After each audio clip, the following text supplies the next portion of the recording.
Ada atau baru banget ikutan malam hari ini?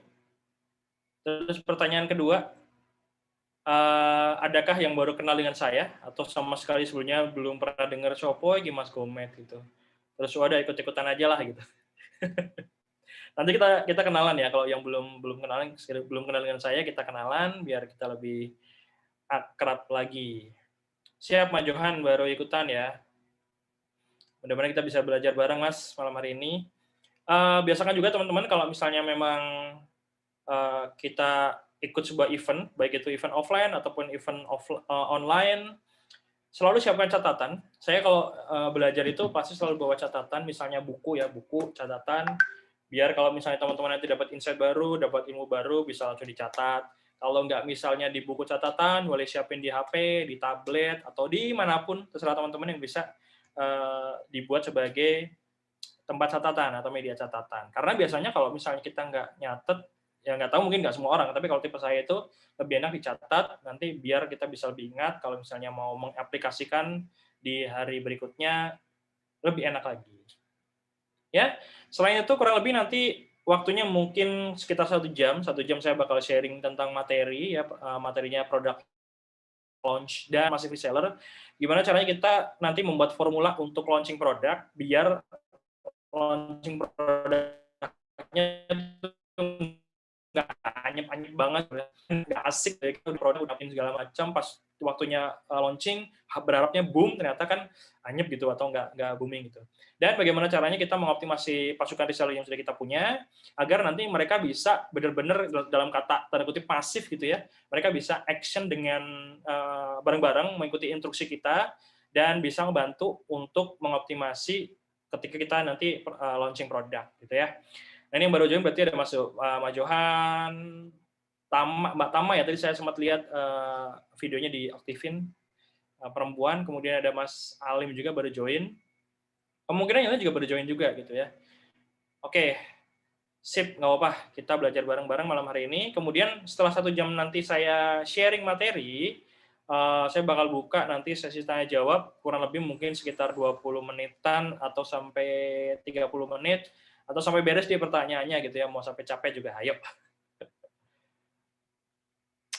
Oke, teman-teman. Jadi sedikit cerita gitu ya. Saya dulu pernah launching sebuah produk, buku edukasi bisnis itu dalam waktu 14 hari bisa terjual kurang lebih 14.500 eksemplar gitu ya.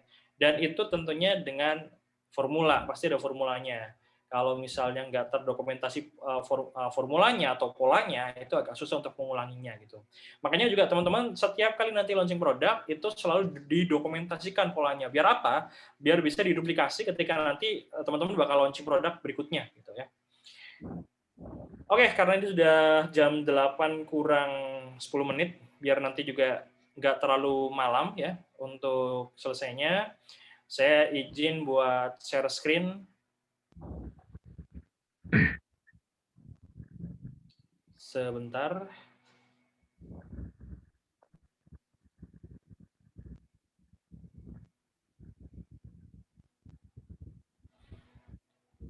Oke, sudah kelihatan ya? Sudah, Mas. Siap, thank you, Mas. Oke, bismillah. Oke, teman-teman, ini dia topik malam hari ini yang bakal kita pelajari bareng-bareng. Saya juga belajar karena biasanya dari sharing, saya juga bisa dapat insight baru gitu. Oke, topik malam hari ini adalah product launch dan massive reseller. Tentunya tadi seperti yang sudah saya jelaskan di awal, kenapa kita harus menyiapkan strategi untuk launching produk, karena tentunya kita pengen setiap kali launching produk pasti sukses, penjualannya besar, dan bisa kita ulangi di launching produk-produk berikutnya. Termasuk dalam tanda kutip masif itu kan berarti serentak gitu ya. Gimana caranya kita mengoptimasi resell yang kita punya, agar mereka juga serentak bareng-bareng bisa membantu ketika kita launching produk agar semakin tinggi penjualannya, baik dari end user ataupun dari reseller. Nah, sebelum saya masuk ke slide materi, alangkah baiknya kita kenalan dulu, apalagi buat teman-teman yang mungkin baru banget gitu ya, dengar nama saya atau baru banget lihat penampakan wajah saya seperti apa gitu ya. Oke, nama saya Metri Ujiarto aslinya. Ini Jawa banget karena memang saya dari Jawa Tengah, Cilacap. Tapi saya akrab dipanggil dengan sapaan Mas Gomet. Jadi kalau misalnya teman-teman nanti ketemu saya di sosial media, di online, entah itu di Facebook, di Instagram, ataupun di tempat lain, atau mungkin nanti ketemu di offline, ketemu langsung di Cilacap atau di tempat lain, karena selain di Cilacap, saya juga biasanya sering banget ke Jogja, atau juga ke Bandung, ya, sering banget. Dulu waktu sebelum pandemi memang saya sering banget bolak-balik ke Bandung. Setelah pandemi mungkin agak saya batasin pergerakannya, jadi cuma di Cilacap dan juga di Jogja, karena biasanya memang ada event bareng Creatify. Oke, sedikit profile biar teman-teman juga kenal. Saya former dari tim Billionaire Store, salah satu lini bisnisnya Kang Dewa. Saya join waktu itu awal 2015 sampai akhir 2018 atau awal 2019. Jadi kurang lebih hampir 4 tahunan lah ya, 4 tahun di Bandung. Awalnya masuk banget di konten, kemudian masuk ke beberapa lini lain yang operasionalnya masuk, kemudian di marketing masuk, di dalam marketing, dan terakhir paling lama saya handle di kemitraan atau di reseller. Dan kurang lebih selama 4 tahun itu handle reseller tuh kalau di total mungkin ada 5.800-an reseller. Ya, itu lumayan banyak, secara angka lumayan banyak, 5.800. Cuma secara keaktifan mungkin nggak sampai 100% ya, karena memang reseller itu angka rata-ratanya untuk keaktifan itu di antara 25-30%. Kalau misalnya teman-teman nanti punya pasukan reseller kok ternyata angka keaktifannya bisa lebih dari 50%, wah itu udah jago banget, udah bagus banget ya. Artinya memang sudah performanya bagus, tinggal dipertahankan atau bahkan ditingkatkan. Terus kemudian saya juga sempat nulis sebuah bukunya berjudul Chit Chat, itu bagaimana kita memanfaatkan media chatting seperti Telegram dan juga WhatsApp untuk membangun database atau list building, dan sampai benar-benar kita memanfaatkan media chatting sampai bisa closing gitu ya. Intinya mungkin kayak teknik closing, kemudian teknik follow up, gimana cara kita menjaga loyal list buyer gitu ya, loyal buyer, kemudian CRM, dan juga membangun database. Itu saya bahas di buku itu. Cuma sampai saat ini kayaknya bukunya udah habis, waktu itu terjual kurang lebih 3.800-an eksemplar. Kemarin sempat kontak-kontakan sama tim Billionaire Store buat relaunch lagi, cuma sekarang mungkin memang belum ada kabar lagi. Misalnya nanti saya follow up kalau misalnya memang ada relaunch buku Chit Chat lagi.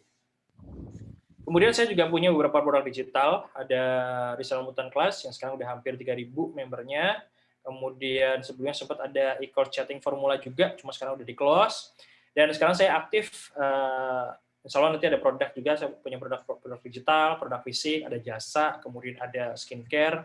Dan saya juga sekarang masih aktif juga di beberapa brand untuk jadi consulting, khususnya untuk konsultasi terkait kemitraan. Ya, bagaimana sebuah brand bisa membangun, develop tim khusus yang dedicated untuk kebangun reseller, dan mengoptimalkan reseller mereka agar tentunya performanya semakin bagus. Oke, itu sedikit perkenalan singkat dari saya. Mudah-mudahan kita nanti bisa lebih akrab lagi, dan nggak cuma sekedar ketemu di malam hari ini aja. Ya. Oke, next kita masuk ke slide materi. Dan saya juga kayaknya nggak bakal lama-lama untuk menyampaikan materi. Kalau misalnya teman-teman nanti mendengarkan saya penyampaiannya terlalu cepat, silakan diinterupsi saja di kolom chat. Mas Guma terlalu cepat, mohon di slow down ya, ngomongnya gitu boleh.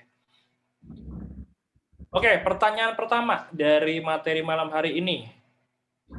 Why? Kenapa kita harus launching produk? Padahal kayaknya Mas Guma saya punya produk satu aja udah cukup, nggak perlu launching lagi gitu. Nah, kalau misalnya teman-teman memahami gitu ya, beberapa bisnis yang mungkin punya jaringan kemitraan, mulai dari tire reseller, agen, distributor gitu ya. Ini hanya salah satu faktornya aja, Akan ada yang namanya titik jenuh buat para reseller kita ketika kita hanya punya satu produk. Ya, apalagi kalau misalnya katakanlah selama setahun gitu ya, mereka jualnya produk itu aja ya, satu item doang gitu. Artinya nanti bakal ada ketemu titik jenuh. Titik jenuhnya, wah aku udah jualan produk ini terus gitu kan, pengen deh nyoba jualan produk lain atau varian lain. Nah, ketika di bisnis kita nggak ada pilihan opsi produk lain, akhirnya mereka nyari apa?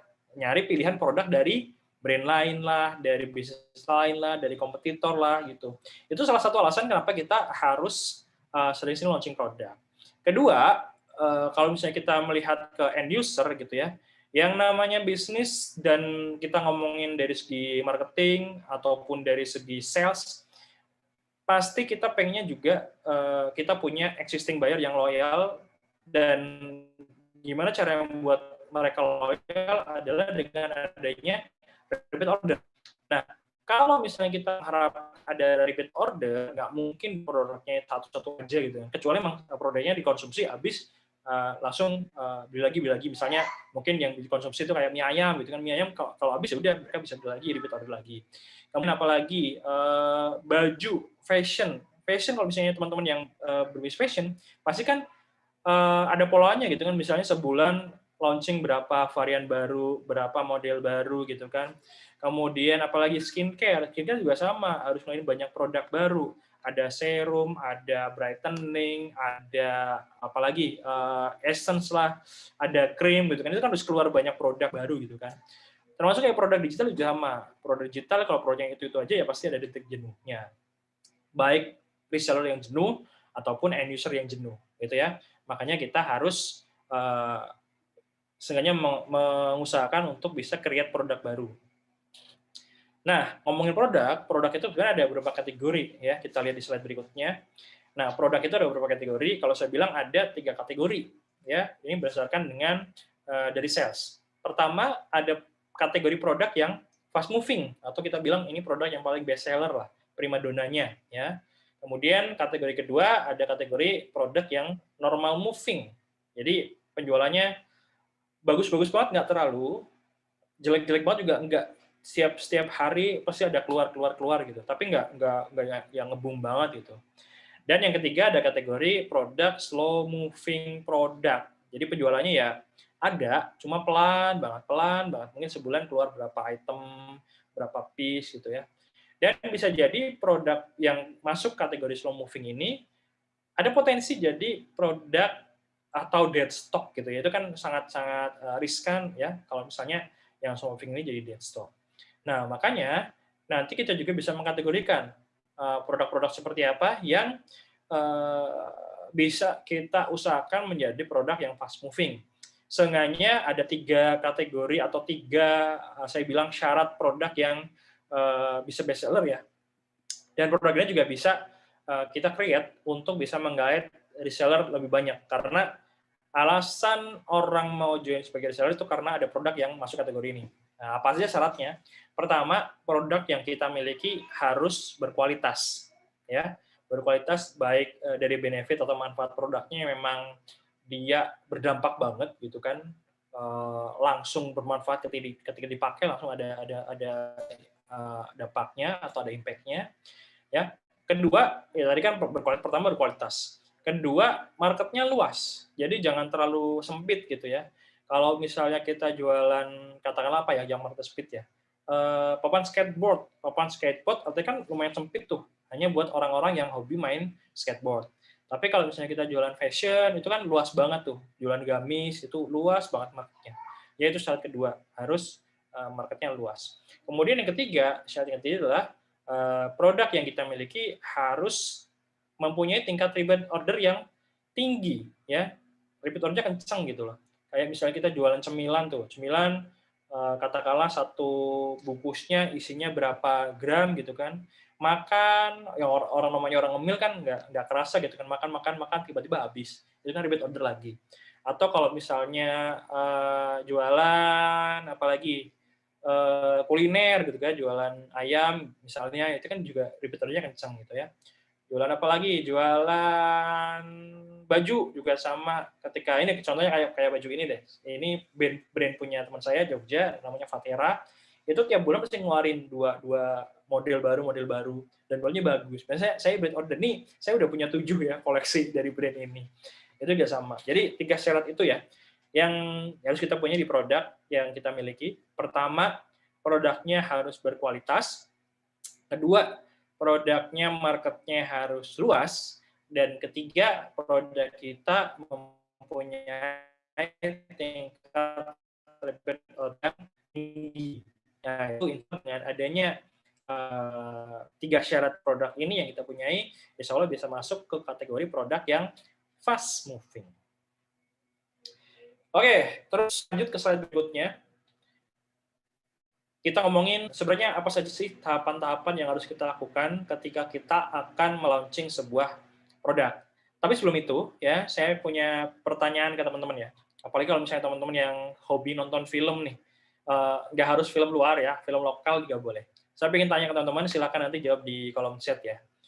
Coba jawab film Indonesia, ya, film lokal Indonesia yang sekarang nomor satu, menduduki posisi nomor satu paling banyak ditonton, ya, atau film lokal Indonesia yang rekor penontonnya paling banyak sepanjang masa. Ayo, tebak apa? Silakan jawab di kolom chat. Saya coba minimize slide-nya biar bisa lihat kolom chat. Oh, ternyata bisa. Oke. Bentar, aduh, sorry. Mana sih buat minimize? Oh, stop share dulu deh. Tadi udah saya sempat liatin tuh slide-nya. Sempat spoiler tadi. Oke, Mas Gifar nih, Habibie Ainun. Oke. Dilan. Oke. Agak suka nonton Mas Johan.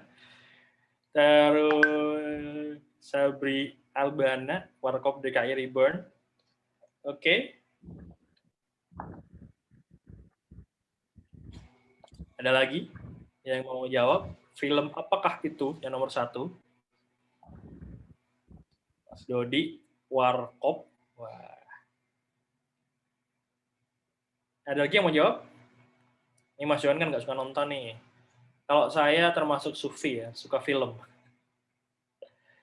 Pasti setiap bulannya adalah nonton di bioskop. Cuma sekarang bioskop lagi tutup ya, namanya pandemi. Oke, Mbak Tama, Warkop DKI Reborn, ADC. Wah, ADC ini film lama banget, ini ketahuan umurnya berapa ini Mas Faris ini. Siapa sih yang jawab nih Kreatify? Oke, ada lagi yang Dilan nih, Dilan berarti anak sekarang banget ya Mas Fajar ya, nontonnya Dilan. Oke, ada lagi? Nggak ada? Kalau nggak ada, saya balik ke screen dulu.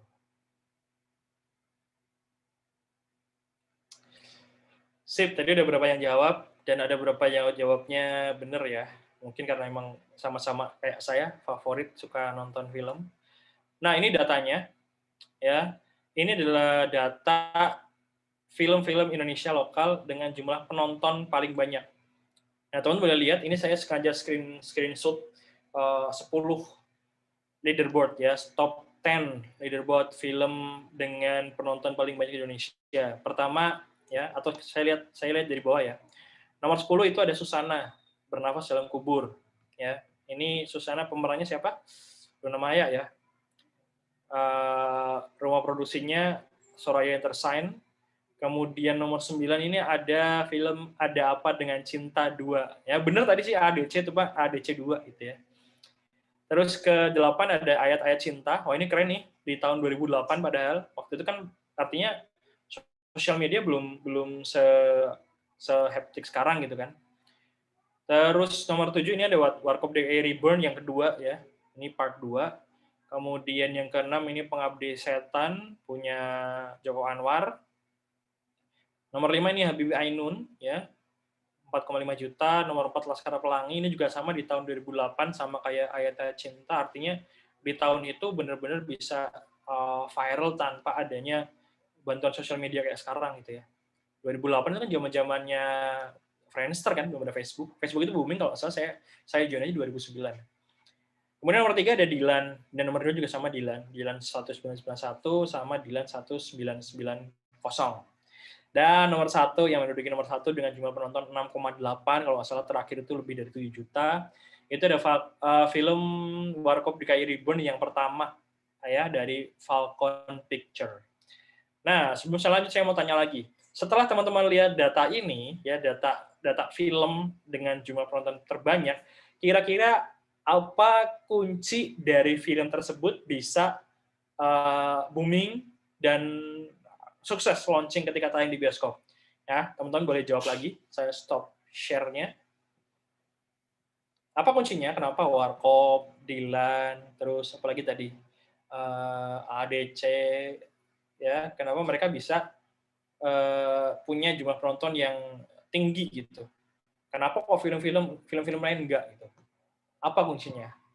Sok, silahkan teman-teman ya. Kalau punya opini boleh disampaikan di kolom chat. Kenapa kok mereka bisa booming gitu? Dan banyak juga film-film lokal, bahkan nggak cuma film lokal ya. Film-film Hollywood aja banyak yang gagal walaupun mereka pakai aktor-aktor yang udah mentereng namanya.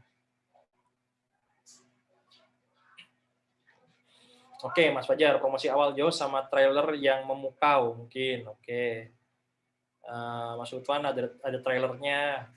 Kayaknya semua film ada trailernya sih. Oke, viral sebelum film launching. Nah, itu viralnya kenapa tuh, Mas? Ya, artisnya berkualitas. Oke. Artisnya berkualitas. Ada film yang nggak berkualitas nggak dari film tadi? Berkualitas semua sih ya. Banyak sewa buzzer. Oke. Sip buzzer ya. Oke, ada lagi jawaban lain?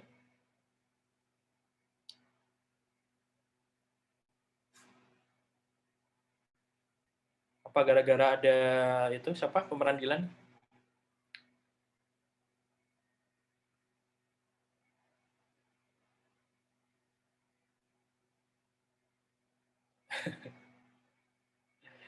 Ada Vino-nya. Berarti kalau nggak ada Vino nggak ini ya, nggak sukses ya, Mbak. Oke, kayaknya ini Mas Faris cocok ini menarin kasino ini.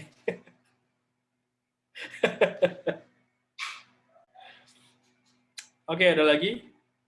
Pemerannya cantik dan ganteng semua. Oke, boleh lah ya. Kita balik ke slide. Mana tadi? Sebentar. Oke. Jadi kuncinya adalah ketika film-film di atas ini semuanya sukses, kalau saya tuh banyak mengadopsi strategi dari launching film untuk dijadikan strategi launching produk gitu. Nah, beberapa film ini, baik film lokal ataupun film-film luar negeri, katakanlah Hollywood ya, kayak sekarang yang lagi booming kemarin kan sempat Marvel tuh booming kan, ada Avengers Infinity War lah, Endgame itu kan booming. Terus yang lagi hangat-hangatnya tuh sekarang drama Korea ya, Squid Game. Itu tadi saya baca di artikel katanya Squid Game itu bakal jadi salah satu serial di Netflix yang punya rekor penonton paling banyak di 14 atau 26 hari pertama ya, ngalahin serial-serial lain. Itu keren banget. Nah, itu kan salah satunya apa? Prepare-nya yang matang. Jadi sebuah film itu bisa sukses itu karena prepare-nya yang sangat-sangat matang. Ya, persiapannya matang, mulai dari trailernya, pemilihan aktornya, kemudian dari alur ceritanya sudah bikin penasaran. Trailernya juga sama bikin penasaran gitu kan. Dan tentunya dibantu dengan kayak akun-akun ya, entah itu akun influencer, akun buzzer gitu ya. Nah, tentu pasti ada bantuan dari situ kan. Nggak cuma itu pure usaha dari si production house, tapi yang benar-benar mereka tuh membayar juga influencer atau buzzer untuk mempromosikan film-film mereka ya. Jadi itu berapa kunci sukses sebuah film. Dan apa yang dilakukan dari para production house film ini bisa kita duplikasi atau kita adopsi caranya atau strateginya untuk kita launching sebuah produk ya. Kita bahas mulai dari yang pertama. Pertama jelas dari prepare ya. Kunci sebuah produk launch itu sukses adalah dari kematangan persiapannya ya. Kita coba ngomongin ke film lagi deh. Saya balik ke film. Saya pernah nonton salah satu film kolosal kali ya atau action, itu judulnya 300 atau 300, yaitu ngomongin tentang Sparta ya. Pokoknya di situ ada kayak semacam negara Yunani kalau nggak salah ya, itu hanya dengan 300 orang dia bisa ngalahin pasukan yang lebih banyak jumlahnya, bahkan sampai ribuan ya.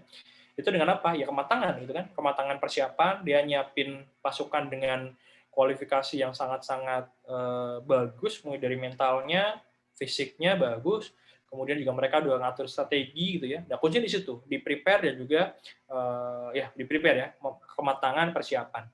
Nah, teman-teman kembali lagi ke topiknya. Ketika kita mau launching produk, tentunya yang harus kita matangkan adalah dari persiapannya atau prepare. Nah, di masa persiapan sebelum mulai promo, ini beberapa poin yang harus kita siapin. Ya, pertama jelas infrastruktur. Infrastruktur itu ngomongin segala macam kebutuhan ya, yang berhubungan atau berkaitan dengan launching produk. Contohnya banyak ya, mulai dari misalnya kalau misalnya kita main di online marketing atau digital marketing, mulai menyiapkan kayak emailnya ya dengan autoresponder, kemudian email series, bisa juga kita menyiapkan marketing kit ya, marketing itu banyak mulai dari gambar atau desain, baik desain itu di sosial media ya, Instagram, Facebook, WhatsApp, TikTok ya, konten-konten yang kreatif. Kemudian selain itu marketing kitnya, selain desain kita bisa menyiapkan video, kemudian testimoni ya, foto produk itu masuknya ke marketing kit ya. Kemudian yang masih dalam poin infrastruktur, banyak banget mulai dari landing page atau website itu juga bisa kita siapkan. Kemudian nomor HP khusus order, nomor HP khusus komplain ya itu kita siapkan juga. Nanti saya share ke teman-teman tampilan lebih komplitnya untuk beberapa list ini ya. Tapi saya coba jelaskan dulu. Kemudian di infrastruktur sama masih ada mungkin kayak kita mulai bikin kayak daftar kendala reseller atau FAQ-nya, kemudian kita nge-keep domainnya, kita mengamankan domain, hosting, jangan sampai kita udah bikin produk bagus banget, tapi domainnya belum kita amankan. Atau kita udah mau launching produk, ternyata kita belum mendaftarkan brand atau logo kita ke Haki. Belum kita misalnya bikin produk makanan ataupun skincare, tapi belum didaftarkan ke BPOM. Gitu. Itu kan juga fatal juga gitu ya. Nah, kemudian selain infrastruktur, ya kita nanti menyiapkan juga di poin produk. Nah, produk itu juga harus benar-benar sempurna gitu ya, harus benar-benar matang. Nggak harus sempurna nggak apa-apa, tapi matang gitu. Nah, di poin produk itu kita harus tahu mulai dari jenis produknya apa, detailnya seperti apa. Kemudian kalau detail spesifikasi misalnya produknya itu beratnya berapa gram. Kemudian kalau misalnya berupa buku dia hard cover atau soft cover. Misalnya baju dia pakai spesifikasi bahannya apa? Apakah cotton combat, apakah produknya bahan-bahan yang lain gitu ya. Terus kalau misalnya skincare juga sama, dia terbuat dari ingredientsnya apa aja gitu ya. Dijelaskan juga keunggulan produknya apa dibanding dengan produk-produk yang serupa dari brand lain ya, keunggulannya apa, itu juga dijelaskan, benefitnya apa. Kemudian sampai kita juga memikirkan nanti target market yang tepat untuk produk kita tuh kemana. Apakah gendernya laki-laki atau perempuan atau bisa buat unisex gitu kan, all gender. Kemudian permasalahan mereka kira-kira apa biasanya ya? Permasalahan yang mungkin bisa terselesaikan ketika mereka memakai produk kita. Itu juga dibikin listnya ya, sekomplit mungkin. Kemudian desain mock-up produknya, kemasan produk, dan juga mungkin kayak di sini kan ada poin pendukung produk tuh. Pendukung produk itu ngomongin packaging-nya. Packaging-nya harus seperti apa, harus terbuat dari bahan apa, volumenya berapa, kemudian bonusnya gitu kan, bonus produk. Misalnya teman-teman kalau katakanlah jualan gamis gitu ya, itu disiapin juga bonusnya apa, misalnya beli gamis, tapi tanpa teman-teman sounding ke publik ya. Kalau misalnya beli gamis nanti dapat bonus bros misalnya, tapi itu nggak usah dikasih tahu, biar nanti itu dijadikan kayak wow service gitu ya. Ketika mereka taunya beli gamis ya udah dapat gamis stok, ternyata pas datang ke tempat si buyer itu udah packagingnya eksklusif, dapat bonus stiker, dapat bonus bros, dapat bonus voucher, pokoknya banyak banget lah benefit-benefitnya. Itu kan semacam kayak added value yang bisa teman-teman berikan tanpa harus ngasih tahu customer teman-teman, tanpa ngasih tahu buyer. Itu nanti masuknya ke wow service. Karena penting banget kita memberikan yang terbaik untuk first impression, apalagi kalau misalnya buyer baru gitu ya, pas mereka baru order, wah ternyata dapat produknya bagus banget gitu. Kemudian sistem ya, sistem itu misalnya kayak teman-teman alur komplainnya, alur ordernya pakai landing page kah, atau dari iklan nanti langsung ke WhatsApp gitu ya, atau ordernya pakai website ya, itu bisa juga. Kemudian sistem berikutnya mungkin kayak nyiapin juga rekening tujuan transfer, itu kadang terlupakan. Kadang ada gitu ya, kalau misalnya kita baru mulai bisnis tuh, rekeningnya masih atas nama pribadi. Nah, kalau bisa ketika nanti teman-teman sudah mulai bertumbuh, sudah mulai berkembang, bikin CV ataupun PT gitu ya, dan nanti nomor rekeningnya bisa atas nama CV atau PT teman-teman, karena itu bisa meningkatkan trust ya, trust buyer. Kemudian mulai dari format order bisa disiapkan, aturan kontes kalau misalnya teman-teman punya kontes khusus buat reseller ketika launching produk gitu ya. Kapan kayak schedule launching produknya mulai dari tanggal berapa sampai tanggal berapa, nanti pengiriman produknya juga dijadwalkan beberapa hari setelah penutupan launching produk, itu disiapkan ya. Itu tuh preparation-nya. Kemudian ini mungkin ada beberapa contohnya. Ini kalau misalnya teman-teman ngomongin tadi ya di poin produk, ya poin produk teman-teman harus bikin sedetail ini. Jadi bikin semacam value proposition canvas, ya. Ini kan ada dua bagian gitu ya. Bagian sebelah kiri itu produk, bagian sebelah kanan customer.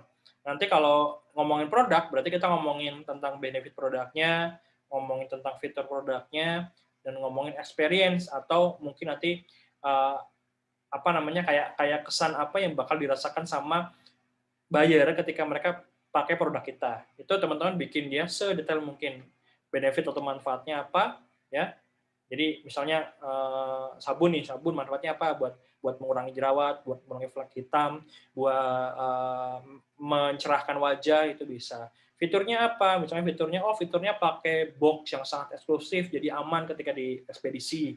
Kemudian disertai dengan jaring khusus sabun, jadi itu mempermudah untuk memakai sabunnya. Kemudian gampang untuk disimpan tanpa harus kena air misalnya gitu. Kemudian experience-nya apa? Experience-nya ketika pakai sabun ini nanti wajahnya semakin bersih, ya. Kemudian nggak perlu repot pakai banyak skincare, cukup pakai satu sabun udah cukup untuk membersihkan wajah, mencerahkan wajah gitu. Itu dari bagian produk. Kemudian di bagian berikutnya, di bagian sebelah kanan itu ada customer. Nah, customer ketika mereka mau beli sesuatu itu kan ada banyak alasan gitu ya, baik alasan yang emosional ataupun alasan yang rasional. Kalau ngomongin alasan emosional itu pasti di wants atau kepengenan gitu ya. Kalau ngomongin alasan rasional ya yang lebih logis itu kan kebutuhan. Kan nanti beda kan, orang beli itu bisa tergerak karena mereka pengen, bisa tergerak juga karena butuh gitu ya. Nah, bagaimana caranya kita bisa nanti membuat orang pengen produk kita dan juga butuh sama produk kita ya. Dan sebelah kanan itu ada fears. Fears itu maksudnya kayak ketakutan atau objection, itu keberatan kenapa orang itu masih belum mau pakai produk kita. Misalnya mungkin belum kenal dengan brand kita. Brand kita tuh masih baru, testimoninya belum ada gitu ya. Ini tuh saya belum kenal sama ownernya. Pelayanannya kayaknya masih bagusan yang brand lain. Nah, itu juga harus dilihat sama teman-teman. Ya, itu kalau kita ngomongin tentang produk dan bikin value proposition canvas. Nah, berikutnya, ini contohnya, ini salah satu produk saya. Nah, ini kalau kita ngomongin pendukung produk ya. Pendukung produk contohnya seperti ini, sebelah kanan, saya pakai packaging-nya lebih aman. Dulu saya awal-awal kalau misalnya mikir kirim sabun, kayaknya cukup pakai bubble wrap sama plastik udah cukup gitu ya. Nah, biar lebih aman lagi, saya pakai dus seperti ini ya. Ini juga murah harganya, dan walaupun murah tapi dia bisa bikin produknya lebih aman ketika di ekspedisi. Terus saya juga pakai stiker seal gitu ya, stiker seal buat melindungi. Jadi nanti gampang tuh. Ini bukti kalau misalnya produknya belum pernah dibuka, jadi seal-nya masih nutup, itu pakai stiker. Terus untuk produk sendiri ini di dalamnya ada bonus ya, ada bonus jaring itu biar busanya lebih banyak. Pakai sabunnya, terus ada stikernya juga. Jadi dari packaging-nya eksklusif, di dalamnya ada bonus, terus saya kadang nyertain ada voucher juga ya di dalamnya. Ini tadi kalau misalnya ini bagian produk, ngomongin value proposition canvas, pendukung produk berarti ngomongin apa ya item-item lain yang bisa membuat produk itu terkesan lebih mahal dan lebih eksklusif dan lebih berkualitas ya. Termasuk foto produk juga ngaruh ya. Next, ini juga salah satu contoh, ini klien saya, House of Fuga, dia juga bikin semacam desain ini untuk menjelaskan benefit atau fitur dari produknya. Ya, ini fiturnya misalnya kayak panjangnya berapa dijelaskan, kemudian di dalam tuh ada apa hidden pocketnya. Terus, nah ini pendukung produk ini free ya, free masker kain dan juga free pouch. Itu pendukung produk teman-teman. Jadi nggak cuma sekedar dia beli gamis, dia beli dress gitu kan, tapi pas beli dress itu pas datang, oh ternyata ada bonusnya, bonusnya masker, bonusnya pouch gitu. Itu kan jadi membuat orang lebih senang dengan produk kita dan senang dengan pelayanan kita. Dapat tuh wow impression-nya, apa namanya, first impression-nya dapat, jadi peluang untuk dia jadi buyer loyal dan sering repeat order itu semakin tinggi.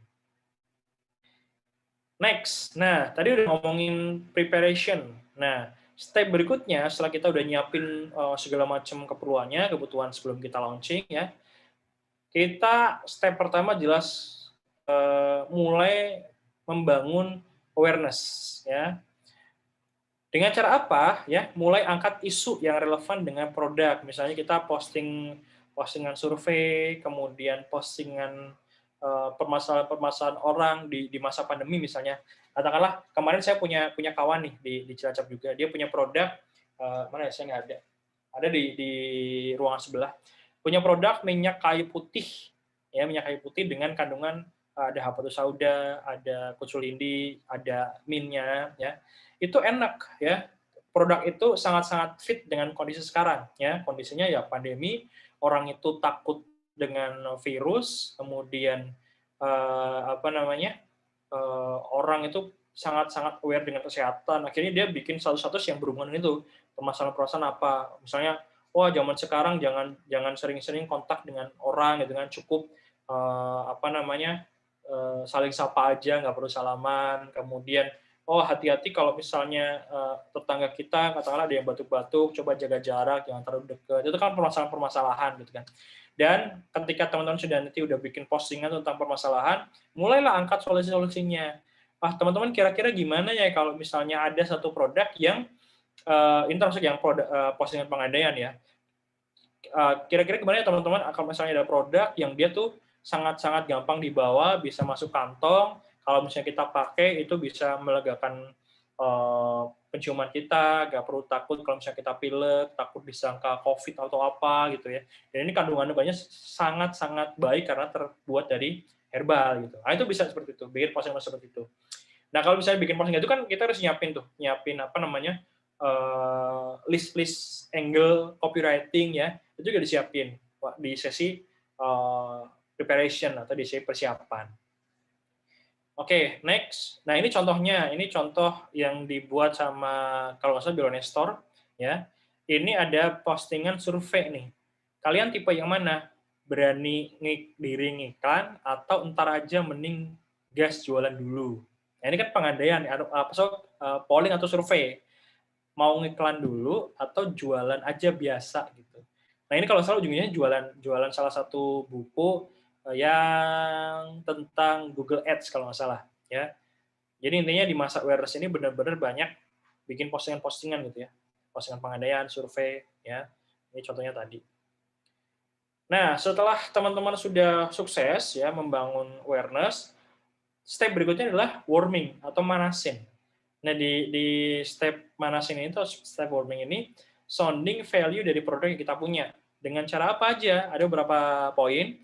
Pertama, dengan mengangkat isu kalau misalnya kita mau launching produk baru, kayak misalnya bikin postingan coming soon gitu kan. Eh, Sebentar lagi dibuka, sebentar lagi akan launching gitu ya.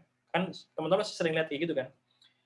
Sama kayak film juga sama kan, trailer coming soon, berapa bulan lagi, berapa hari lagi gitu kan.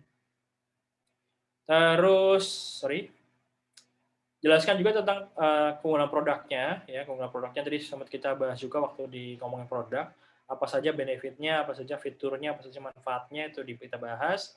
Kemudian skema order ya, ini mungkin lebih ke kita kasih tahu ke reseller ya kalau skema order. Termasuk benefit untuk reseller, misalnya benefitnya apa aja, komisinya misalnya sekian persen, kalau misalnya beli 25 dan kelipatannya ada cashback sekian puluh ribu, misalnya seperti itu. Ya, ini untuk step warming. Salah satu contohnya teman-teman mungkin bisa lihat ini yang brand pakaian saya pakai ya, namanya brandnya Fathera. Itu sebulan sekali pasti launching produk baru. Dan setiap kali mau launching pasti bikin postingan-postingan seperti ini contohnya. Something new is coming soon gitu kan, sesuatu yang baru bakal hadir. Ya, ini ada 3 produk sekaligus dia. Jadi kan orang orang ngerasa kepo gitu, wah produk apa lagi nih gitu kan.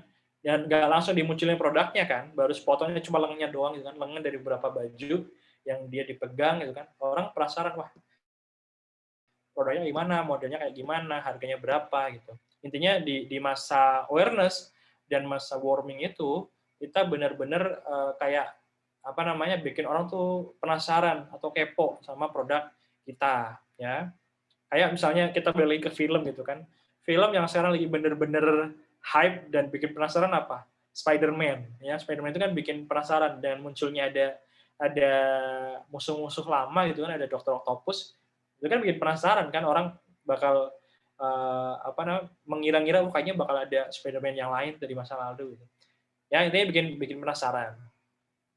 Nah, setelah step warming sudah, kita baru masuk ke masa launching. Jadi teman-teman ketika mau launching produk ya nggak ujuk-ujuk launching gitu, nggak ya. Step-step sebelumnya itu harus dilakukan dengan benar. Nah di step launching ini teman-teman mulai nih bikin kayak countdown timernya menuju launching. Misalnya ada postingan beberapa jam lagi dibuka atau bahkan jauh-jauh hari gitu ya. Hamin 7 ya segera hadir atau coming soon 7 hari lagi ya. Nanti hari ke-6 Hamin 6 ada posting lagi 6 hari menuju launching, 5 hari menuju launching, sampai ke hari H, ya, waktu kita launching. Kemudian juga bikin postingan untuk manasin kompetisi reseller. Jadi kalau misalnya teman-teman itu pakai reseller, bikin kayak semacam kontes ya, ada sales kontes, ada speed kontes, ya nanti benar-benar bikin reseller tuh makin semangat buat jualan. Dan terakhir nanti bikin postingan launching dibuka. Jadi resmi dibuka gitu kan, resmi hadir gitu kan produk baru gitu. Itu bisa teman-teman lakukan. Nah, setelah launching jangan salah ya, setelah launching itu ada beberapa step lainnya ya. Step berikutnya adalah step closing. Di step ini teman-teman boleh nge-trigger atau ngompolin reseller biar jualannya semakin banyak. Kemudian update juga leaderboard reseller. Kan tadi udah bikin kontes tuh. Pasti kan ada leaderboard-nya, dan leaderboard-nya biasanya pasti bakal berubah-ubah kan. Kayak misalnya orang balapan GP itu kan pasti kan beda-beda, berubah-ubah, saling salib gitu. Sama kalau misalnya kita benar-benar bagus maintain resellernya, ketika launching nanti bisa saling salip-salipan tuh salesnya. Terus selain itu juga teman-teman bikin countdown launchingnya, maksudnya yang ini di grup reseller gitu ya, dikasih tahu Hamin 3 hari, Hamin 2 hari, Hamin 1 hari, Hamin 6 jam, Hamin 3 jam, Hamin 1 jam dibuka gitu. Itu harus ada postingannya. Kemudian selalu tanya kendala reseller, misalnya mereka udah jualan, belum closing, ada kendala enggak? Kalau misalnya ada kendala, kasih solusinya. Terus selalu bangun bonding dengan reseller. Jadi kedekatan dengan reseller itu penting banget. Harus benar-benar dibangun. Jangan sampai kita cuma berharap reseller bisa jualan tanpa harus kita bina, tanpa kita support gitu ya. Jadi jangan terlalu berharap. Tapi harus selalu di-support semaksimal mungkin. Nah, tahapan closing itu belum selesai ketika kita ini salah satu contoh leaderboard ya. Ini leaderboard-nya. Nah, ini nomor 1 Mas Bayu nih ya, itu ini komisinya ya, komisi bukan omset loh. Komisinya itu 25.500.000, jauh banget dengan afiliat-afiliat yang lain. Artinya tapi ini harus diupdate terus ya leaderboard-nya, biar apa? Biar reseller yang lain pun tertrigger untuk bisa ikutan jualan gitu. Kan pasti pada iri kan, wah itu nomor 1 25 juta, insya Allah saya bisa ngikutin caranya. Gitu. Ini wajib ada, leaderboard wajib ada.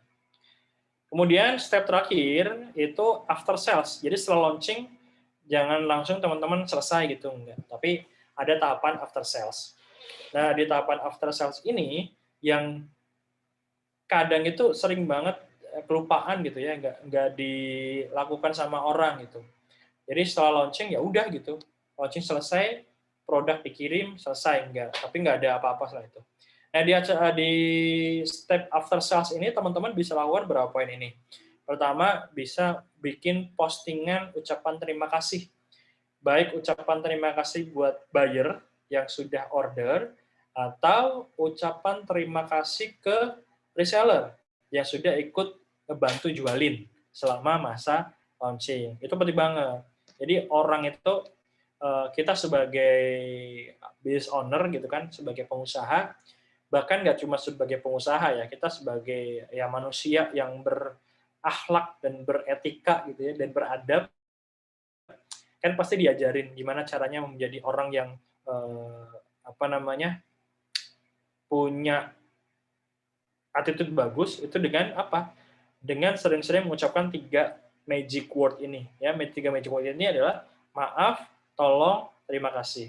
Jadi kalau misalnya kita selama masa launching support-nya nggak terlalu maksimal, bilang maaf ke reseller. Kalau kita lagi masa launching butuh bantuan reseller, selalu bilang minta tolong ya, tolong gitu kan. Dan setelah mereka sudah ikut jualan, udah bantu kita menaikkan omset, jangan lupa ucapkan terima kasih ya. 3 magic words. Ini wajib banget kita miliki, nggak cuma sekedar di bisnis, tapi juga di kehidupan sehari-hari. Dan juga teman-teman nanti bisa menginfokan info penjualan, misalnya alhamdulillah selama masa launching dari tanggal 1 Oktober sampai tanggal 10 Oktober sudah terjual sebanyak 10.000 plus page misalnya. Tapi kalau bisa jangan 10.000 plus ya. Angkanya itu benar-benar angka real gitu. Misalnya 10.985 atau sudah terjual 15.037 piece atau eksemplar. Nah, itu lebih membuat orang lebih ini tuh beneran gitu. Tapi kalau misalnya sudah terjual sekitar 5.000 ya. Sekitar itu kan ambigu gitu ya. 3.000 ke 4.000 atau 4.000 ke 5.000 itu sekitar gitu. 5.001 itu sekitar gitu. Jadi terlalu ambigu. Kalau bisa angkanya angka yang benar-benar real gitu. Terus info pengiriman juga diinfokan. Jadi kapan setelah masa launching ditutup, kapan produk akan dikirimkan. Misalnya mau dibuka beberapa kloter pengiriman, berarti kloter 1 dikirim dari tanggal sekian sampai tanggal sekian. Kloter 2 dikirim dari tanggal sekian sampai tanggal sekian, kloter ketiga dikirim tanggal sekian sampai tanggal sekian. Itu penting banget teman-teman infokan, biar apa? Biar jelas gitu kan, orang itu nggak nunggu-nunggu dan tahu kejelasan kapan produknya dikirim. Oke, kemudian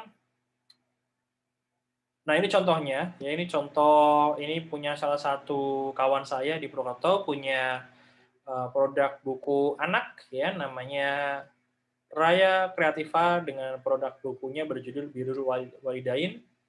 Nah ini kan ada ucapannya kan, alhamdulillah Love Book Birrul Walidain telah terpesan 7.200 plus. Ini sebenarnya plusnya diganti pakai angka yang lebih enak ya, 7.285 misalnya. Ya, itu lebih bagus.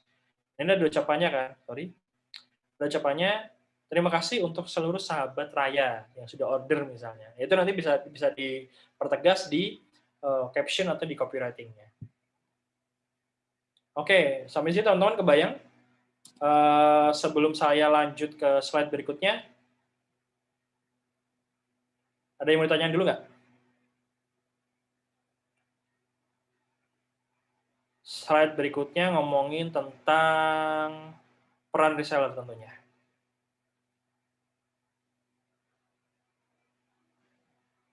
Ada yang mau ditanyakan dulu?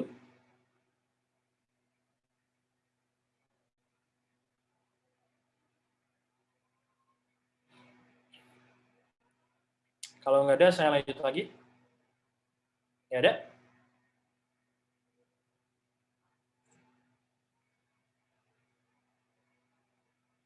Oke, ini pertanyaan menarik nih.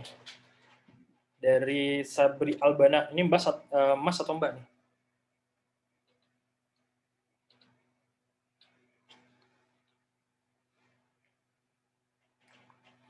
Oke, Mas Sabri Albana. Ya, ini menarik banget sih. Pertanyaannya, kapan waktu yang tepat untuk kita harus launching produk, ya?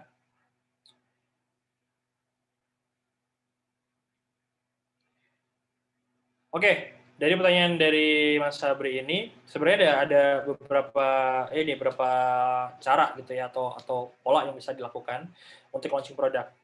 Contohnya, misalnya produk kita katakanlah fashion ya. Fashion itu kan bisa setiap bulan pasti keluar varian-varian baru, bisa dalam 2 minggu sekali atau bahkan ada yang seminggu sekali keluar varian baru, ya. Itu bisa sebenarnya dilakukan apa namanya, setiap minggu pun nggak masalah gitu. Nah, itu kan nanti polanya udah terekam dan reseller udah tertanam gitu kan. Kalau produk kita setiap minggu atau setiap 2 minggu sekali bakal keluar produk baru. Oke, itu kalau misalnya fashion. Atau kalau misalnya produk kita yang launchingnya itu keluar sebulan sekali atau bahkan 3 bulan sekali, itu pun nggak masalah. Nah, momennya yang selalu saya pakai, sepengalaman saya, untuk launching produk baru itu bagusnya pertama adalah di launching di weekday, ya, di weekday. Weekday itu artinya kan bukan weekend ya, weekend ini cuma Sabtu Minggu. Nah, weekday itu paling bagus antara hari Rabu, open hari Rabu atau hari Kamis. Ya, open hari Rabu atau hari Kamis. Terus bisa di launching, katakanlah misalnya kita launching produknya itu pakai PO gitu ya. PO itu sekitar 7 hari, 10 hari, atau 14 hari, paling lama 14 hari, jangan terlalu lama. Ya. Kemudian lebih bagus lagi untuk momennya, teman-teman itu launchingnya itu cross month atau beda bulan. Jadi misalnya weekday tapi di minggu terakhir bulan September misalnya. Nanti dibuka minggu terakhir bulan September hari Rabu dan ditutup awal bulan Oktober, ya, di minggu pertama misalnya. Jadi minggu terakhir bulan September, kemudian ditutup awal bulan Oktober. Sama ditutupnya hari Rabu atau hari Kamis, ya. Selama terserah teman-teman bisa testing bagusnya apakah dibuat seminggu atau dibuat 14 hari. Tapi tetap prepare-nya jauh-jauh hari gitu ya. Prepare-nya jauh-jauh hari, kalau bisa bahkan sampai hamin 1 bulan itu prepare-nya sudah disiapkan. Jadi ketika masa launching udah benar-benar mateng gitu. Ya. Itu ya untuk Mas Sabri, mudah-mudahan menjawab. Ada lagi pertanyaan yang lain?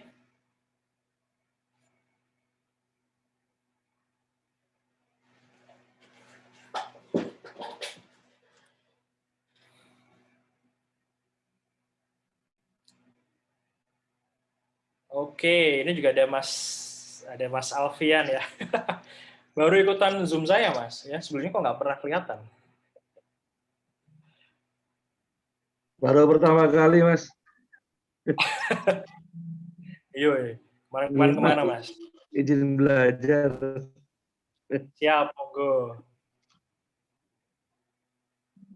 Ada lagi yang mau tanyakan? Kalau enggak, kita lanjut ke slide ya.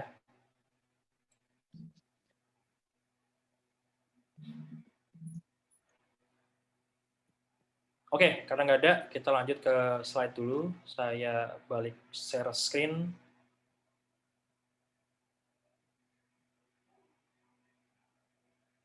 Sorry. Oke, itu terkait tentang product launch. Ya, mudah-mudahan teman-teman sudah dapat insight baru untuk nanti teman-teman bisa lakukan launching produk juga. Sebenarnya saya ada ya, ini bahkan saya udah bikin printout-nya. Jadi ini list-listnya. Ini bisa di-share ke tim, misalnya teman-teman nanti bikin list, di print, kemudian di-share ke tim. Kalau saya konsep seperti itu, saya lebih senang ngeprint sesuatu itu dalam bentuk fisik atau nge-share sesuatu dalam bentuk fisik dibanding yang digital. Kalau digital kadang ada aja waktunya nggak disimak gitu. Jadi saya pakai fisik itu bisa di-share ke tim nanti biar tim juga mempelajari listing apa aja yang perlu disiapkan ketika persiapan launching produk.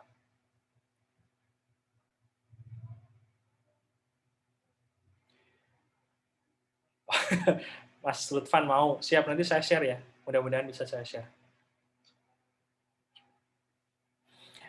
Oke, lanjut. Terus sekarang kalau misalnya teman-teman sudah paham bagaimana cara step by step launching sebuah produk, karena topik malam ini kan product launch dan juga massive reseller. Massive reseller ngomongin tentang peran reseller. Terus sekarang apa yang harus dilakukan ketika teman-teman sudah punya reseller, peran mereka apa ketika kita launching produk, ya? Bagaimana cara mengoptimasi mereka?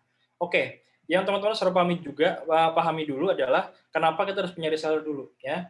Nah, keuntungan atau benefit ketika kita membangun pasukan reseller tentunya ada beberapa. Ya, ini saya rangkum menjadi beberapa poin aja. Sebenarnya banyak banget keuntungannya, tapi saya rangkum jadi berapa nih? 6 poin. Ya. Ketika kita punya reseller, keuntungannya adalah pertama, reseller adalah salah satu kanal penyumbang omset. Tentunya ya, selain kita nanti dapat omset dari end user, ya, atau kita B2C langsung iklan ke end user, dengan adanya reseller kita bisa melebarkan jalur distribusinya semakin luas, sehingga omset kita bisa semakin tinggi atau semakin banyak dengan adanya bantuan dari reseller. Kedua, dengan adanya reseller, branding dari produk kita akan semakin dikenal karena itu udah otomatis gitu ya. Semakin banyak orang dari reseller kita, semakin banyak juga yang dengan sukarela ya mempromosikan brand atau produk kita. Ketiga, dengan adanya reseller kita bisa cutting cost ya marketing yang sebelumnya mungkin kita pakai buat ngiklan lah di Facebook Ads, kita pakai buat endorse, kita pakai buat giveaway ataupun buat biaya-biaya marketing lainnya. Dengan adanya reseller, seenggaknya kita bisa mengalokasikan budgetnya lebih hemat. Jadi dengan bantuan reseller, ya semakin banyak orang yang mempromosikan, kita bisa memaksimalkan budgetnya untuk dialokasikan ke yang lain. Keempat, dengan adanya reseller, kita bisa meningkatkan jumlah pelanggan. Ini udah pasti ya.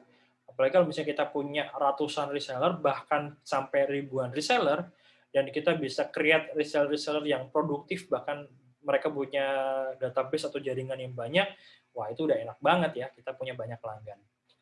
Poin kelima, dengan adanya reseller kita bisa membantu lebih banyak orang, apalagi di masa-masa pandemi seperti sekarang, ya banyak orang kehilangan mata pencaharian, yang tadinya zona nyaman gitu kan, tiba-tiba ketabrak pandemi, kehilangan penghasilan, ya wes gitu kan. Kalau misalnya kita punya bisnis yang bisa survive, bisa ngebantu banyak orang, itu bagus banget. Terakhir, dengan adanya reseller kita bisa melahirkan komunitas, ya. Reseller itu adalah nanti jadi garda terdepan yang bakal ngebela kita, yang ngebela brand kita, ngebela bisnis kita, ngebela produk kita ketika mungkin nanti ada orang-orang yang oknum-oknum yang iseng mau menjatuhkan gitu kan. Mereka reseller udah kenal dengan kita, udah kenal dengan produk kita, mereka mau membela kita ya. Dengan jadi komunitas juga enak gitu kan. Sekarang kan banyak ya reseller-reseller yang jadi forum komunitas kayak misalnya Evermost, kemudian Dus-Dusan ya.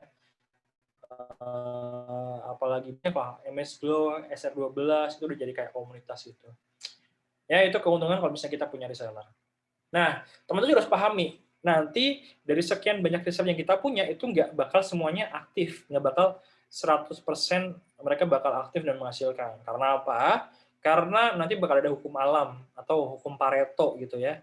Hanya akan ada sekitar 20-30% reseller aja yang aktif. Itu udah angka bagus banget, itu angka rata-rata lah, pengalaman saya kurang lebih 7 tahun terakhir yang dari reseller ya, angka segitu udah angka bagus banget.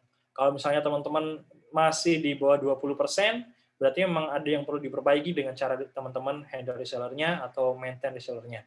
Tapi kalau misalnya teman-teman sekarang sudah lebih dari 30% tingkat keaktifan resellernya, berarti udah bagus banget. Pertahankan itu dan tingkatkan.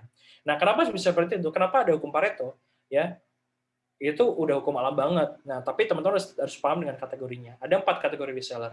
Pertama, kategori primadona, itu ada reseller aktif menghasilkan, ya, udah aktif dan menghasilkan juga. Kategori kedua, reseller yang aktif, ya, tapi penghasilannya itu nggak ada, omsetnya nggak ada. Yang ketiga, kategori reseller ketiga adalah reseller yang nggak aktif, ya, diem-diem aja, tapi ternyata omsetnya gede. Atau ada juga kategori yang, ya ini kategori yang paling nggak banget gitu ya, kategori reseller tidak aktif dan tidak menghasilkan. Nah, saya tanya dulu ke teman-teman, kira-kira dari 4 kategori ini, menurut teman-teman, kategori nomor berapa aja yang masih bisa diselamatkan atau masih bisa di-maintain, ya? Boleh teman-teman silakan jawab, biar kita enak gitu kan, setiap Zoom diskusi, tanya dua arah gitu, nggak cuma saya aja yang ngomong. Sip, boleh. Dari 4 kategori tadi, mana yang jadi primadona menurut teman-teman? Atau saya tampilkan lagi slide-nya ya, biar kelihatan lagi. Oke, mana kategori yang masih bisa di-maintain? Saya izin sebentar.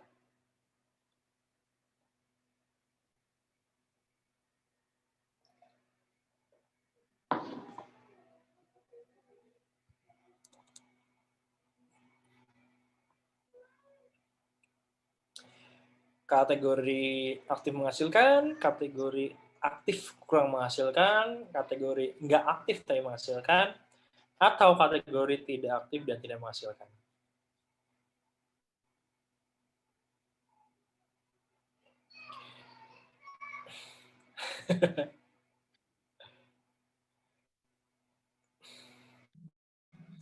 Sudah 3, oke. Reseller aktif tidak menghasilkan. Oh, kok bisa? Kategori pertama dan kedua, oke. Selama menghasilkan masih bisa di-maintain. Oke.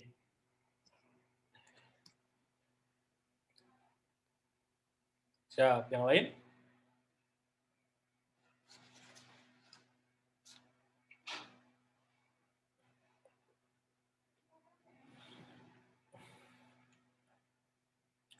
Terus saya sambil ini ya, sambil teman-teman jawab, saya ambil rekomendasiin beberapa buku yang bisa teman-teman beli gitu ya. Itu yang bisa teman-teman manfaatkan nanti untuk handle reseller. Semuanya bukunya akan dewas sih. Ada Pasukan Militan, ada Crazy Leader, sama ada satu lagi tuh saya lupa judulnya apa ya. Bentar, saya ada di tas.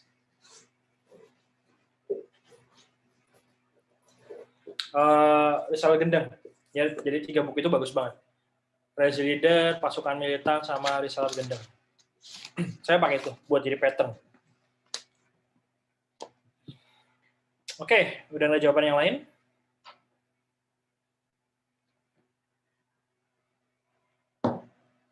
Sip. Jadi teman-teman dari beberapa kategori ini, yang masih di maintain sebenarnya ada 3 ya.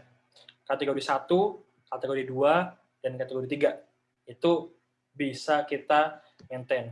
Ya, walaupun nomor 2 aktif tapi kurang menghasilkan, itu seenggaknya mereka masih ada kemauan untuk aktif. Tinggal kita asah lagi aja biar skill-nya, dan kita tanya kendalanya, kenapa mereka masih belum closing, kenapa mereka masih belum menghasilkan, itu masih bisa kita maintain. Kategori reseller yang aktif dan menghasilkan, itu tinggal kita kompor-komporin aja, kita semangatin, kita bikin semacam kompetisi ya, mereka udah nanti bisa jalan sendiri. Karena memang basicnya udah mereka secara kemauan tinggi, skillnya udah bagus. Nah, untuk yang ketiga, ini juga udah bagus, bahkan biasanya untuk kategori yang misalnya nggak aktif menghasilkan, itu omsetnya gede-gede banget gitu. Nah, kalau kategori yang keempat, ya mungkin bisa lah kita say hey 1 kali, 2 kali, kalau misalnya setelah itu ternyata tetap nggak ada respon, tinggalkan aja. Oke? Sip, lanjut. Nah, ini cara membuat reseller agar perform saat kita launching produk. Ada beberapa cara. Pertama, jelas satukan visi misi, makanya buatlah teman-teman bikin program dan sering-sering juga intens di grup reseller, super aktif, biar mereka juga bondingnya kuat dengan kita.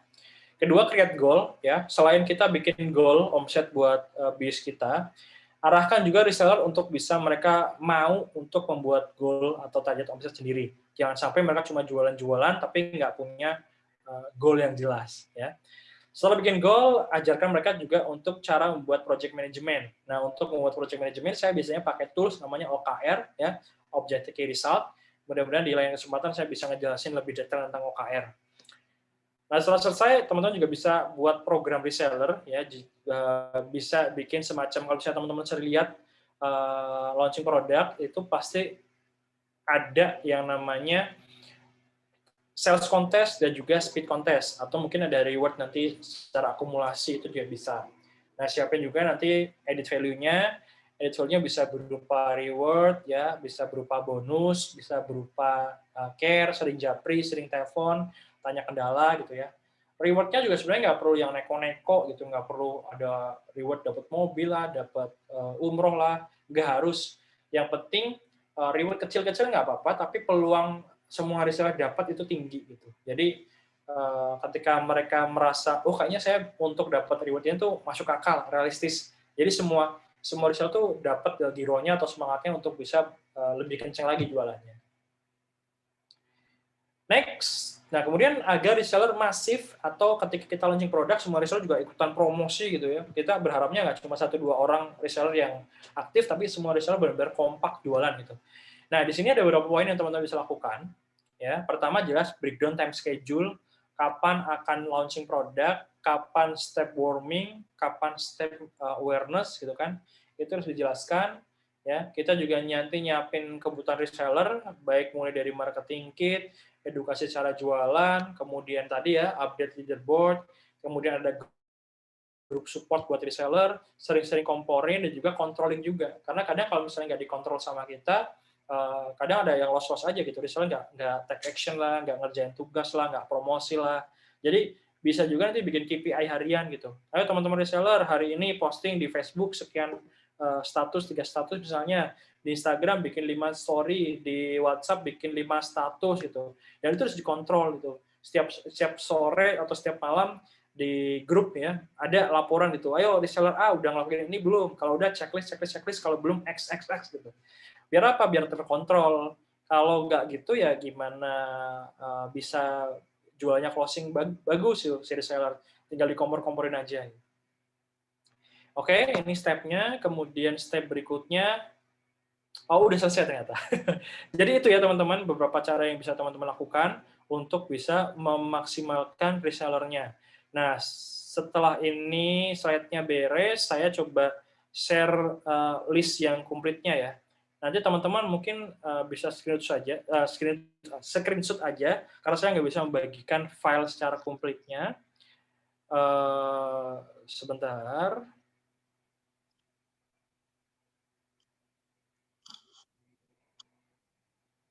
Oke, ini kurang lebih list komplitnya. Kalau misalnya kita mau launching sebuah produk ya.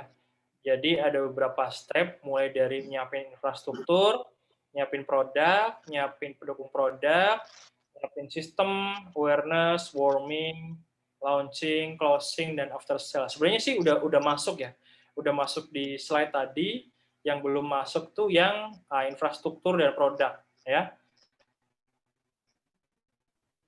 Zoom, kalau teman-teman mau screenshot silahkan, mau difoto juga silahkan. Saya kasih kesempatan mungkin 1 menit ya.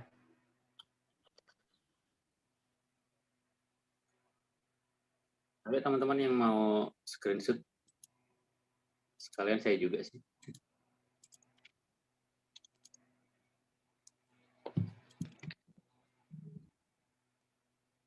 Sudah?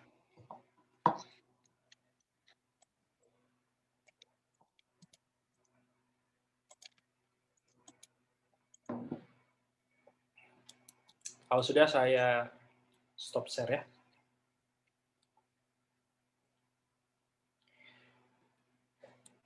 Oke, siap teman-teman. Insya Allah itu ya yang bisa saya share dari materi product launch dan massive reseller. Mudah-mudahan teman-teman dapat banyak insight baru, khususnya untuk persiapan launching produk, kalau misalnya teman-teman mau launching produk, dan bagaimana mengoptimasi reseller agar mereka mau masif ikutan maksimal promosinya ketika launching produk. Dan sekarang udah tepat jam 21, kurang 1 menit sih ya, 25.09. Saya kembalikan ke Mas Faris, kita buka saja tanya-jawab. Kalau misalnya teman-teman ada yang mau ditanyakan atau kita mau diskusi, monggo silahkan. Hmm. Oke, ya teman-teman, kalau yang mau bertanya, mungkin ada yang masih ganjel gitu, masih penasaran. Kayak saya sendiri sih ada beberapa yang ingin saya tanyain. Wah, ini mau Kayak, nyolong pertemuan dulu nih Mas Faris. kayak ya seperti Mas Gome tahu kan, saya sama Mas Boy punya rencana ya udah lama sih sebenarnya untuk reseller itu. Dan kita nemuin kasus gini, Mas. Ya, kita mau ngasih reward ke reseller itu ya seperti biasa kan, ada misalkan dapat dapat minimal 100 sales gitu, kita bakal rewardin 2,5 juta gitu. Terus ada yang terus dari 100 sales menjadi 50 sales, nanti dapat hadiah berapa, lalu ada 25 sales terus dapat hadiah berapa lagi gitu. Lah pertanyaannya, kalau misalkan kita ketemu kasus dia nggak nyentuh angka 100, misalkan itu kan tadi ada tingkatan 3 ya, 100, 50, dan 25. Dan misalkan kalau ada yang 60 sales, terus ada 55 sales, terus ada lagi 40 sales, itu tingkatannya gimana gitu? Apa kita harus tetap juara 1, 2, 3 sama seperti ketetapan kita tadi? Soalnya yang ini cuma 60 sales nih, nggak sampai 100. Itu fair-fairannya gimana? Apakah kita harus yang juara 2 itu jadi 2 orang atau gimana? Iya. Kalau kasusnya Kak Isu sih biasanya emang saya tentukan, Mas. Kalau misalnya dia nggak nyampe 100 sales nih, ya, nggak nyampe 100 sales, berarti nanti dia masuknya ke yang 50 sales gitu kan. Terus katakanlah ada yang dapat 55 nih, ya kan? Dia di atas 50 tapi jauh banget dari 100 gitu kan. Nah, saya sih anggapnya tetap juara 1, juara 2, juara 3. Cuma secara pencapaian salesnya tetap dapat reward-nya yang reward 50. Tapi peringkatnya karena dia salesnya lebih banyak, jadi ada peringkat 1, 2, 3 gitu, tetap sama, Mas. Oke, peringkatnya sama, tapi hadiahnya menyesuaikan. Hadiahnya menyesuaikan salesnya dia. Oke, siap. Makasih Karena banyak. Saya penasaran banget, Oli. Buat mereka itu jadi tetap dapat peringkat, buat kita juga ya fair juga kan reward yang kita berikan ke mereka berdasarkan sales yang mereka create. Oke, betul. Ini udah lumayan banyak tuh pertanyaan. Kayak ini yang pertama mungkin yang tadi ya, dari Baba, Mas atau Mbak. Ini launching produk lebih dari satu, apakah bisa bersamaan, apa dijeda, Mas? Yang mana nih? Itu udah dari menit 8:45 sih, tapi belum jawab. Oke, launching produk lebih dari satu, apakah bisa bersamaan, apakah dijeda? Oke, sebenarnya bisa aja Mbak dibikin lebih dari satu gitu ya. Cuma nanti juga fokusnya mungkin dibagi juga bisa, reseller itu dibagi gitu. Biar nanti kalau saya sih biasanya kan ada project management ya. Project management itu dalam bentuk Excel, nanti kolomnya ada kolom project, nanti projectnya baca project A, project B, project C, project D gitu ya. Terus sebelahnya itu ada masa promosi, project A masa promosinya kapan, project B masa promosinya kapan, terus sebelahnya harganya berapa, komisi buat reseller berapa, target penjualannya berapa, nanti total berapa. Nah itu ada misalnya produk A dan produk B bersamaan tuh masa promonya gitu ya, sama-sama tanggal 1 sampai tanggal 10 Oktober misalnya. Nah saya tuh ada bikin dua grup. Jadi satu grup khusus untuk launching produk A, grup 2 khusus launching produk B. Misalnya ada reseller A, dia mau ikutan jualan dua-duanya, dan dia boleh masuk ke dua grup ini. Ya, atau misalnya ada reseller yang cuma mau fokus jualan produk B, berarti dia masuk ke grup yang B. Nanti treatmentnya kan beda-beda tuh, strateginya juga beda-beda. Nah, itu bisa dilakukan, Mbak. Tapi kalau misalnya ternyata nanti, wah repot Mas, saya timnya belum ada nih buat ngurusin dua-dua itu. Misalnya konten kreatornya belum siap dikit buat dua produk, timnya belum siap buat handle dua grup reseller, ya berarti fokus aja ke satu produk ya, sampai pastikan benar-benar tuh polanya terkreat gitu ya, polanya wah sukses nih, launching boom, nah itu baru nanti bisa diaplikasi ke produk-produk yang lainnya gitu ya Mbak, makanya Mbak ini. Atau coba ya? Terus juga ada Mbak Halimah. Dokumentasi pola launching itu kayak gimana ya Mas? Karena emang kadang berhasil, kadang enggak launching produk baru. Ada produk kita optimis banget meledak, ternyata melempem. Ada juga yang prepare biasa aja, ternyata meledak. Ya. Siap. Mbak Halimah ini kadang ini ya kayak ada intuisi gitu Mbak ya. Misalnya saya pernah ngalami sih. Jadi misalnya kayak produk dari bikin packagingnya aja, saya tuh udah yakin banget ini kayak produk itu bakal nge-boom gitu. Jadi kayak diri sendiri tuh udah pede. Terus misalnya kita ke kantor, ke tim, teman-teman, ini produk kita bulan depan. Tim itu kayak wajahnya sumringah gitu ya. Itu kayak live sense sendiri sih. Ada live sense khusus kayaknya ini bakal launching gitu. Nah, tapi itu kan kayak sekedar asumsi kan, maksudnya bukan sesuatu yang bisa kita kontrol. Nah, dokumentasi itu tuh sesuatu yang bisa kita kontrol. Contohnya misalnya kita mau launching produk apa ya? Contohnya ini deh, ada Essence ya, saya punya produk Essence misalnya. Nah, produk Essence ini itu disiapin strateginya benar-benar matang. Kayak tadi, kayak yang sudah kita buat, produknya tuh benefitnya apa, fiturnya apa, target marketnya kemana, kemudian nanti butuh reseller berapa untuk dapat omset sekian gitu kan. Kemudian strategi marketingnya mau gimana, mau pakai organik kah, mau pakai paid traffic kah, kanalnya mau pakai kanal apa, kanal YouTube, Telegram, TikTok, itu didokumentasikan. Kemudian dibikinnya project management biasanya saya pakai aplikasi kayak Xman, Mindline, itu dibikin breakdown sedetail mungkin, mulai dari goal omsetnya berapa, omset dari end user berapa, omset dari reseller berapa, nanti strategi dari end user apa aja mau dilakukan, strategi dari reseller apa aja mau dilakukan, itu detail banget. Nah, itu bisa didokumentasikan dengan cara apa? Dengan cara dijadikan data gitu. Terus nanti ketika masa launching, katakanlah launching itu 2 minggu nih atau 14 hari. Nah, pola launching itu kan ada macam-macam, ada launchingnya polanya U gitu kan.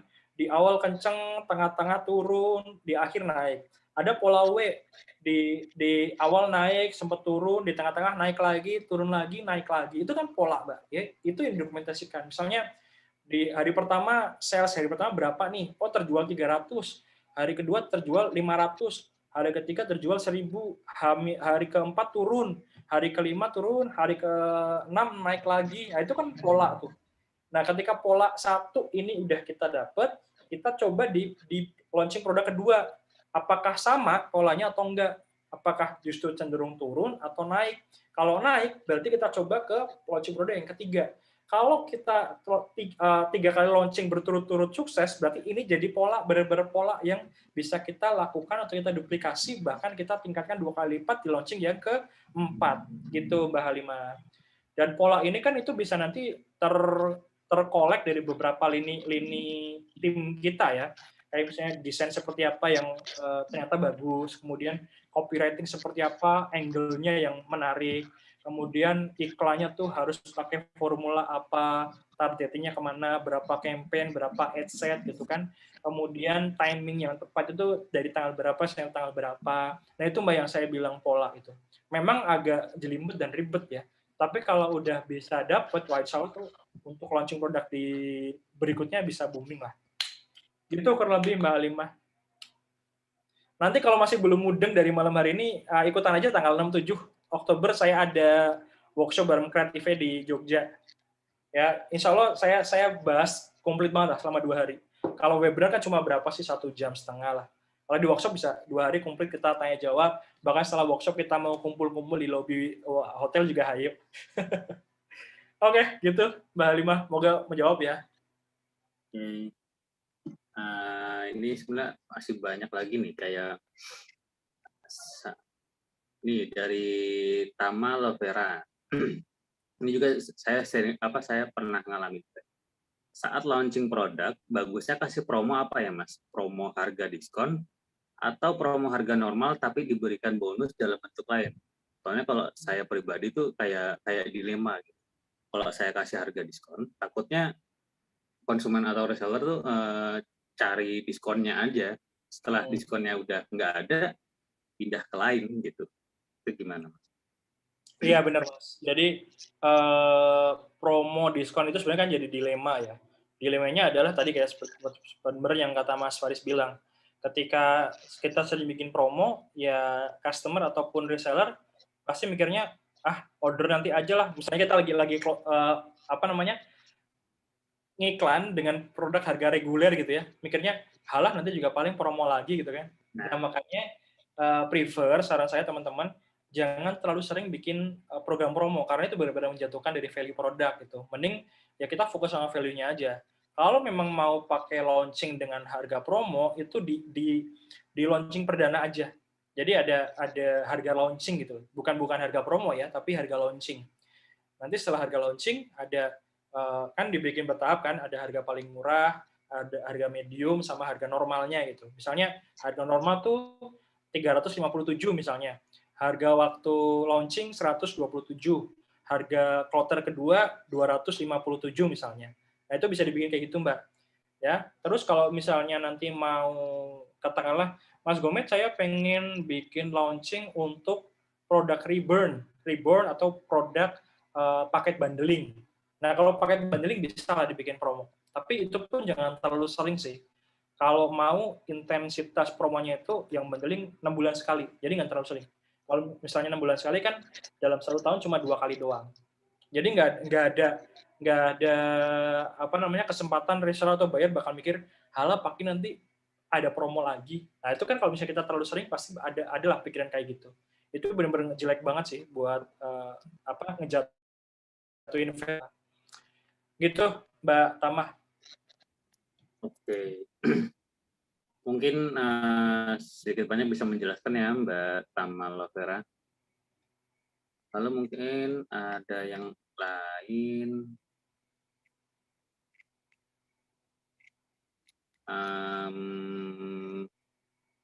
Dari Mbak Ika ini. Mbak Ika Nurul Fadila. Mungkin nggak sih Mas, kalau kita baru bikin produk dan brand baru, belum ramai yang kenal produknya, custom pula, mungkin nggak buat punya reseller? Kalau pertanyaan mungkin atau enggak, pasti mungkin dong. Nah, pertanyaan berarti kan caranya gimana, ya kan? Kalau mungkin atau enggak, mungkin Mbak, pasti mungkin.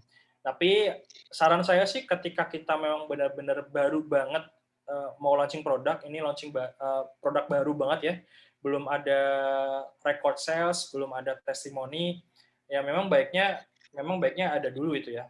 Salesnya ada, kemudian testimoni ada. Biar apa? Ya biar orang trust. Gitu kan. Salah satu alasan orang join sebagai reseller kita ya karena merasa produk kita tadi sudah dikenal brandnya, merasa kayaknya gampang dijual, banyak testimoninya, artinya banyak social proof gitu ya. Tapi bisa aja kalau misalnya di awal belum ada sales record, belum ada testimoni, ya minimal ada testimoni lah. Dengan cara apa? Ya di awal-awal sebelum kita launching, di masa pra-launching, kita bagi-bagiin dulu produknya sebagai tester. Dari tester itu kan nanti dapat testimoni kan, ya. Apapun produknya bisa dilakukan seperti itu. Kita ngasih tester, dapat testimoni. Testimoni ini sebagai bahan kita penawaran ke orang-orang yang minat jadi reseller. Nah, kalau di awal karena orang belum trust, belum tahu dengan produk kita, nggak harus pendaftaran reseller dibikin berbayar, nggak harus. Jadi bikin gratis pun nggak masalah. Yang penting ada orang masuk dulu lah jadi reseller. Itu bisa dipakai seperti itu, Mbak Ika. Tapi prefer sih memang alangkah lebih baiknya kalau misalnya kita memang sudah ada record sales dan juga testimoni. Jadi memang brandnya udah lumayan kebentuk dulu, baru nanti buka peluang jadi reseller. Gitu, Mbak Ika. Selanjutnya mungkin ini yang terakhir ya, Mas ya. Boleh. Itu dari Mas Lutfan. Nah, Mas mau tanya apakah sistem reseller itu, misal kita business owner, apakah business owner boleh jualan langsung ke konsumen, B2C, atau business owner hanya menjual ke reseller, B2B, jadi reseller menjual produk langsung ke konsumen, business owner nggak jual langsung ke konsumen. Oke, kalau pertanyaannya pakai pertanyaan atau gitu ya, artinya harus memilih salah satu ya.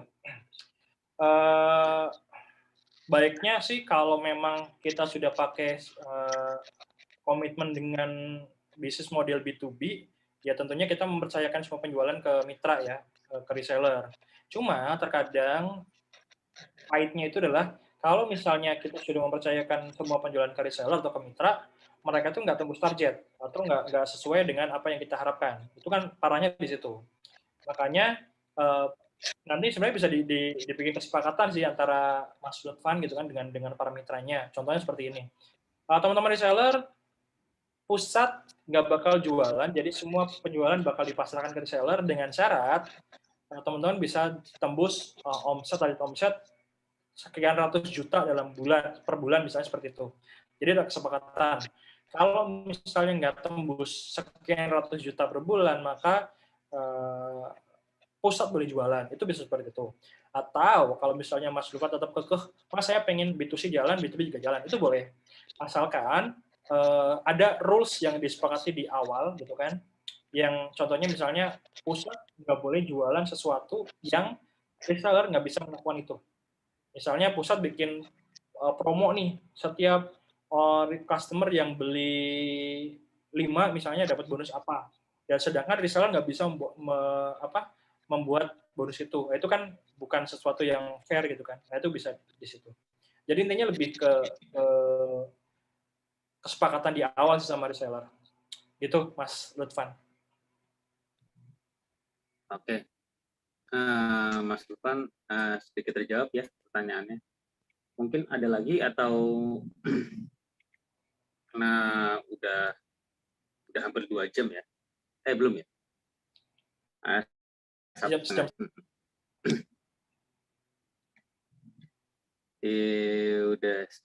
Udah hampir 1,5 jam kita di sini. Mungkin nantinya sih seperti yang disinggung sama Mas Gumet tadi, pernah sempat disinggung, itu nanti tanggal 6 dan 7 ya Mas ya? Ya. 6 dan 7 itu bakal bisa ketemu langsung sama Mas Gumet di workshop di Jakarta sih. Jadi ya bareng kita Creatify itu bakal dikupas selama 2 hari. 2 hari itu juga nggak setengah hari doang, tapi full day semuanya bakal dikupas tuntas. Dan jujur saya juga pernah ke situ, bakal dikulik tuh 1 miliar pertama caranya gimana. Itu jadi benefit juga kalau sama teman-teman yang pengen bangun reseller dari awal. Jadi bisa ikutan event di tanggal 6 dan reseller